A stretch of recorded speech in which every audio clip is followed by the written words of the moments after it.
Welcome, everybody. I mentioned earlier as we began our Phyllis Schlafly Collegians Summit that certain of our guests, a couple of them who really we wanted to participate, were not going to be able to be with us in person. So we did pre-record them. And so I'm really grateful. Mike Davis has become a really indispensable part of the community, the policy community, trying to figure out what's going on, especially with judges, but also with public policy around big tech and some of the other efforts. Mike Davis has the distinction of having, I think it's technically right, Mike, you can correct me, but I know you clerked for the Supreme Court and the Federal Court of Appeals. You worked for the Chuck Grassley's Judiciary Committee, Senator Grassley's Judiciary Committee, and then you were sort of were you technically a Sherpa? You were working with the confirmation of judges, especially Justice Kavanaugh and Justice Coney Barrett. So you worked in all three branches to some extent of our government. Does that sound fair? That is fair. Thank you, Ed. Well, and Mike Davis comes to us live on this tape. We're taping from Dublin, where he went to a wedding of one of his buddies, friends of his. And so we're really grateful. Mike, before I forget, the best place for people to follow your stuff, is it you're the founder and the president of the Article 3 Project, article3project.org. Is that the best website? I know you also do some policy conversations and support on big tech, but what do you prefer? So I would do article number 3project.org or theiap.org, theiap.org. The Article 3 is the Judicial Fight. The Internet Accountability Project is there goes my light, is the big tech fight. Let me put my light back on. There we go. There you go. Good. I'm so ugly, I broke my light. Well, so Mike, before we get you again, you have the distinction of working. You worked for Justice Gorsuch, both as when he was on the Court of Appeals and in the Supreme Court. You know some of these people, Brett Kavanaugh, Amy Coney Barrett. How do you react to you're Irish. You like a good fight. You like, you like a good argument. The old joke that Phyllis Schlafly used to love to tell is Irishman's walking down the street and he sees a fight going on the sidewalk, and he goes over and taps one of the two fighters on the shoulder and says, "Is this a private fight or can anyone jump in?" And so, that's right.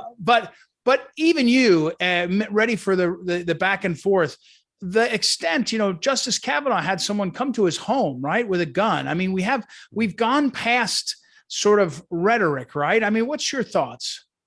So, well, this light's not going to work, so I'll just do it without it. Keep going. So I would say this, Ed, what we're seeing with a deranged man traveling across the country from California, taking a cab to Justice Kavanaugh's house at like 2:30 in the morning with a gun and zip ties and cushioned shoes. This has gone too far. And I put the blame for this squarely on Attorney General Merrick Garland, because he has allowed these illegal protests to happen at federal judges' homes, to dox these federal judges so these deranged people know where they live. We have very broad First Amendment rights in this country, but there are time, place, and manner restrictions. And there is a federal statute, 18 U.S.C. 1507, that makes it obstruction of justice to protest outside of a federal judge's home, because you have to think about, you have First Amendment rights, but the parties before that court have due process rights. They're supposed to get a fair hearing from this judge. And if this judge feels threatened in their home to rule a certain way on that case, you're violating their due process rights. We're talking Mike Davis again, article3project.org, article 3, the number 3. A lot of our collegians talk about going to law school, going to be a lawyer, going to be involved in things. So go learn about the judges and the Article 3 Project. Mike, but let me do a little history. I mean, my son is reading 1776. I mean, when we were mad, when the rebels were mad at the British subjects, they burned their houses down. By the way, I'm not arguing for that. I'm saying this kind of energy is not exactly new in the history of the world. What's different now? And maybe more importantly, you lived it. I think, and people have said this, if it was Justice Sotomayor, whose house was this closely scrutinized and all, I think it would be different. It kind of goes towards your other work, the big tech. I mean, it's just it's a double standard, but it's a dangerous one. Yeah, it's absolutely dangerous. We just had a federal judge, Judge Esther Salas, is a district court judge, Obama appointee in New Jersey. And she had a lunatic show up to her house because he was mad about how she was ruling on a case. And this guy ended up killing her 20-year-old son, Daniel, and seriously wounding her husband. I mean, this is This is dangerous stuff. And, look what's happened over the last 2 years since 2020 with Chuck Schumer going to the steps of the Supreme Court and threatening Justice Gorsuch and Justice Kavanaugh by name if they ruled the wrong way on another abortion case. When you have these protests at these federal judges' home, at these justices' homes, and Jen Psaki, the White House press secretary, is encouraging these protests when it's a violation of federal statute. And then you have Merrick Garland not doing a darn thing about it, not enforcing this statute to end these illegal protests, yet he's sending the FBI after parents who are protesting at public school board meetings. And then, how do you square that? You have people threatening justices, their families in their homes. Even before the Kavanaugh incident, or the attempted assassination incident, we had justices and their families removed from their homes over this because they're getting serious threats. Now, I do want to say this: justices have security. I was very involved with that when I clerked for Justice Gorsuch. I was very involved with that when I had oversight over the federal judiciary on the Senate Judiciary Committee. So I hope people are not stupid enough to show up to a federal judge's home like this, because they will end up in prison or dead. But they've increased security. But if they didn't have those two U.S. Marshals standing in Justice Kavanaugh's yard that night, that guy could have gotten zip-tied Justice Kavanaugh and his family and killed him. Well, it sounds like a movie, a bad movie, but I mean, as you point out, it's real, and the rhetoric has gone up on one side in this at this point. I mean, Chuck Schumer, the video that exists out there, it should, if it was a conservative, if it was Trump, it would all be over. Collegians, college students that are looking at this and they're saying to themselves, "My gosh!" On one side, if they're common sense conservatives and they're looking and saying the world's gone crazy, and they're saying to themselves, "You can't get a fair shake." In fact, they're saying to themselves, why be a conservative and put yourself in a position, especially if you're young, you'll get canceled. You get canceled by big tech. You'll get canceled by the culture. It's easier to go and be an accountant or a banker. And I think that's a little bit more. So what self-selects out, and you see this in law school faculties, is a lot of the liberals that say, hey, man, this is great. I'll be a liberal in this place and I make sure no conservatives get here. So the Democrats have let their Marxist wing take over their party over the last couple of years with BLM and Antifa and all these, these woke cupcakes at universities who want to censor and silence and deplatform, cancel conservatives. I think that Democrats are going to be in for a rude awakening here in November, when the American people, particularly independents, and even some of these female voters who would otherwise vote for Democrats, say, you know what? I don't want this culture. I don't want this culture where my 16-year-old son is canceled for the rest of his life because something he put on Facebook that was stupid. I don't want my husband to lose his job because he did something stupid online 15 years ago. I think people are tired of this. And I think there's going to be a great awakening. And I would say to the young people out there, don't cow to this stuff, because it is dangerous what the woke left is doing. They're Marxists. They're trying to destroy our country.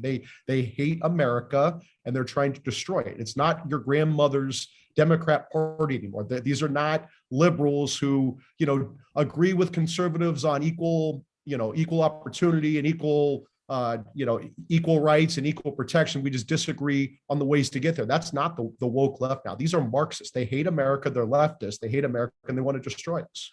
One of the things during Collegians, and Mike Davis, who we're talking to, has been a part of our Collegians when we had it in person completely a few years ago, and this hybrid of virtual where we're doing it online. And what we ask our students to give us questions. What do they want to ask? I mean, you and I, Mike, and I can talk all day about all this stuff because we find it interesting and we have mutual friends and overlap. But because we're preparing ahead of time for Mike, I asked my daughter, who will be a college freshman. So she's right on the front. We've been fighting with her for years now, 2 or 3 years, over social media, and we kept her off of a lot of the big tech, all the social media. But I asked her, and she was, I think it was TikTok. She wanted to look at TikTok for another hour. And I said, it's just a waste of your time, or worse, it's brainwashing or worse. And so her question was, does Mike Davis, who studies this stuff, think anything will ever stop them? Because to her, as an 18-year-old, it's gotten bigger and bigger every year of her life. And she hasn't even had it that long. So stop big tech. Is that what you're asking? Yeah. I mean, what happens?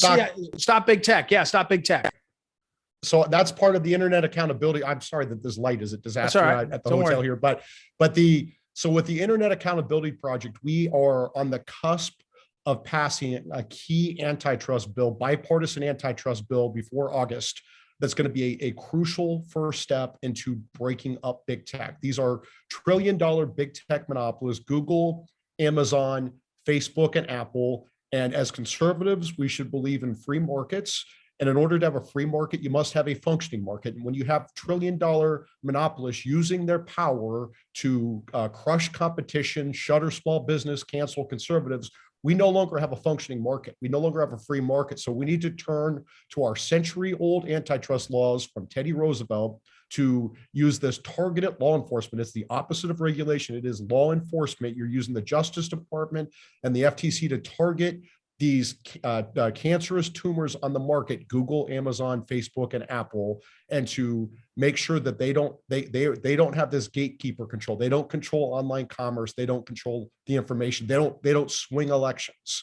And so that's the big thing that we're doing at the Internet Accountability Project. Is this? It's called the S2992. It's my former boss, Senator Chuck Grassley, Congressman Ken Buck, all-star conservative from Colorado, working on these bills with A.B. Klobuchar and David Cicilline, two liberal populist. I think liberals hate big tech because they're big. Conservatives hate big tech because they're woke. So there is a rare window of opportunity where we can come together before August, before the Democrats and Republicans go into their warring midterm camps, and we can actually pass this key bill. Who opposes it, Mike? When you say it like that, it's very convincing. You say, hey, we got to do something. Everybody knows Amazon is destroying our economy in terms of the participation. Everybody has a story on that. Who opposes it? Just the people that are supported by Amazon? I mean, how do you justify the opposite, or not? How do you justify not doing something? That's a very good question, Ed. And I think that we're going to start calling out these Republicans who are bought off by big tech and bought off by the Chamber of Commerce. And they come up with these gaslighting arguments like, oh, if you break up big tech, it's going to be bad for our national security. They tried that, but then they can't explain how Google, with a project called Project Maven, it had this drone contract with the United States government. The woke employees at Google were upset about Trump with something, and so they canceled this contract on drones and left the American intel community high and dry. The same year, Google had a contract called Project Dragonfly, where it was working with the communist Chinese government to do a censored search engine. So when these big tech apologists say it's going to be bad for our national security, it's actually the opposite. When you're this big, when you have that much monopoly power, you even put the U.S. government at your mercy, like Google did with Project Maven. We're talking with Mike Davis again, and Mike Davis, theiap.org or .com, Mike. Sorry, I forgot. .org. It's theiap.org. Right. Okay. And that's a place to learn more. All right. I do want to go back to the court for 1 minute. We're at June 14th, 13th, 14th, as we're doing this Collegians Summit. And we've got 3 more weeks of the traditional term of the court. By the end of June, they finish and they go about their way. We have, I think, close to 25 cases still left that haven't been. I mean, people know Dobbs. That's the big one that's out there. So I have 2 questions. One is, what's the next 3 weeks look like in terms of the amount of court cases? And you're not in town, but I was over at the Supreme Court this morning on Monday morning. There was a couple hundred, maybe 500 people total on split on back and forth. That's not that big for the court, but it seems to be ramping up the call to action. So 2 questions. One, what's the rest of the month look like in terms of these cases? And 2, what about the leaker? I thought they'd figure out who the leaker was pretty quick. Maybe they have, and they're not going to do anything till after the session. But so what's the next month look like at the court, including the leaker? So on the cases, it's going to be very busy. There's an internal deadline where the court gets its dissenting and concurring opinions done by a certain deadline. And I anticipate that the most highly contentious cases will come out June 21st and June 27th, right? So you'll probably see Dobbs on June 27th.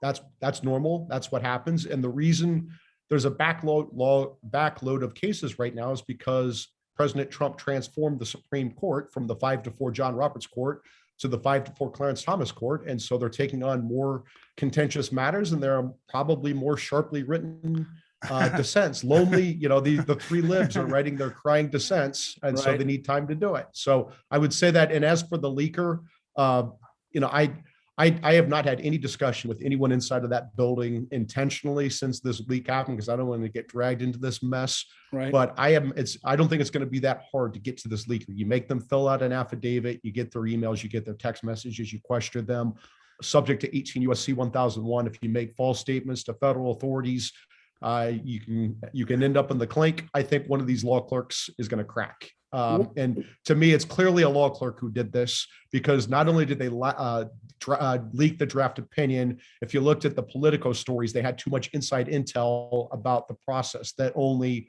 law clerks and justices would have. Mike Davis is our guest. Mike, if they catch the leaker, does the leaker go to jail, or they just get disbarred and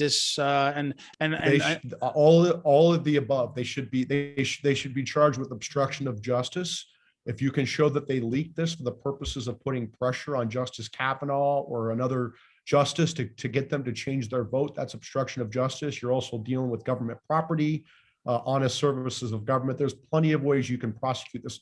If this person is caught, they should be charged. Now, remember, if they're filling out an affidavit right now saying they didn't do it and they catch them, they get charged again. Crime. Yeah, so, right. So, this person. I hate to say it, but you have confidence in the Department of Justice under Joe Biden doing that? Probably not, right? We will see. This is such an egregious breach. That's like this guy who showed up to Kavanaugh's house and tried to kill him and his family cited this leak as what's motivated him. Yeah, I was screaming from the beginning that this is going to cause death threats against justice. This is predictable and predicted, and whoever did this needs to be disbarred. They need to be fired. They need to be charged.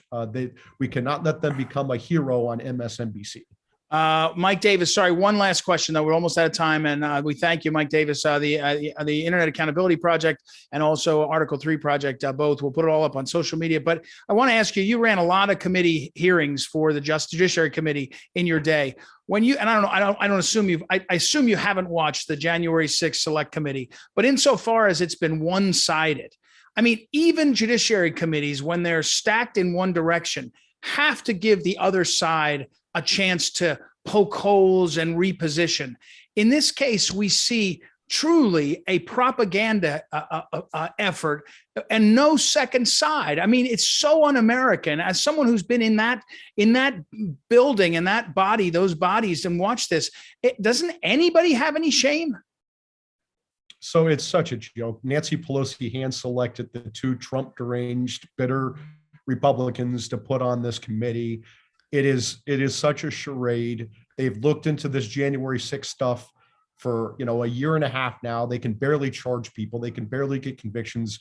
Yes, people who trespass into the Capitol, that's bad. You charge them with trespassing. If they're violent, you charge them with more. But this idea that there's this grand conspiracy, that there's this grand insurrection, and we're going to go after every grandma in the country who showed up on January 6th. Yeah. It's just like, give me a break. At the same time that someone tried to burglarize Justice Kavanaugh's house, zip tie him and his family, and murder them, right? You hear nothing from the so-called mainstream, which means liberal media, because they're so focused on this stupid January 6th charade. We got it. Goofballs broke into the Capitol. Got it. Yeah. Right? It's such a waste. Well, it's just the Democrats' way of trying to cancel Trump. Well, the thing I'll let you go, Mike. The thing I can't stand is that if you care about these systems working, there are times where you don't like who's in charge, right? You might be in a Judiciary Committee and you don't really like the fact that Joe Biden was chairman, or if you're a Democrat, you don't like when Chuck Grassley was chairman. But there was a system that allowed people to believe it worked, and the back and forth, and in this case, it's all one propaganda direction. And this is to big tech, which we talked about earlier, and big media. To their credit, they're really good at this. They're brainwashing a third or half of the country to believe something that's not true. And you and I are going to be talking about it for years. So, Mike, I got to let you go. Travel safely home from Ireland. Thank you for jumping in. We'll make sure to advertise both of your great projects, and we'll talk again soon on lots of other fronts. Thank you very much, Ed.